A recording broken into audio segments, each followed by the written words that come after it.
အခါစားမလုပ်ပါနဲ့ရေရှည်ကိုကြည့်ပါကစတမာတယောက်ကကိုယ်နဲ့ဆုံးဖြတ်ချက်ချတာမှန်ခဲ့တယ်ဆိုသူကလူတော်ကိုယ်နဲ့ဆုံးဖြတ်ချက်ချရတာအရင်ကောင်းသွားတယ်ဒီကို view site နေတော့ကိုယ်ပြောစရာသူကလူတော်ပဲအဲ့ word of mouth က business ကို grow ဖြစ်မှာဒီ word of mouth ကိုလိုချင်တယ်ဆိုရင်ဒီကလေးစိတ်ကောနှလုံးသားဒီ customer ကို carry လုပ်ပြီးဆက်ဆက်နောက်လိုက်ပုံစံဖြင့်အလွန်အမင်းကြီးထွားနေခြင်းကြောင့်ဖြစ်ပြီးအခါစားမလုပ်ပါနဲ့ရေရှည်ကိုကြည့်ပါ customer တယောက်ကကိုယ်နဲ့ဆုံးဖြတ်ချက်ချတာမှန်ခဲ့တယ်ဆိုသူကလူတော်ပဲ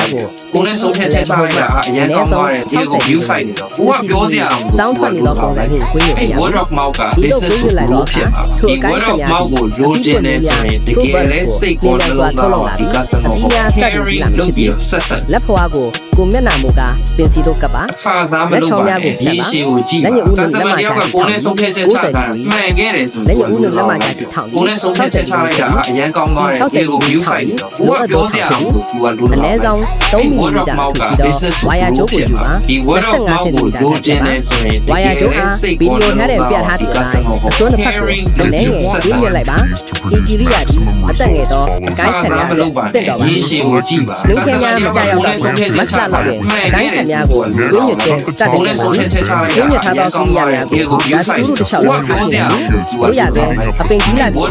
ဝါယာကျိုးဒီပင်တဲ့တို့စားဝယ်သွားရတဲ့ဘလနဲ့လဲဆုံးအကျဉ်းစီစဉ်အနေနဲ့ရွှေ့ပြရလိုပါ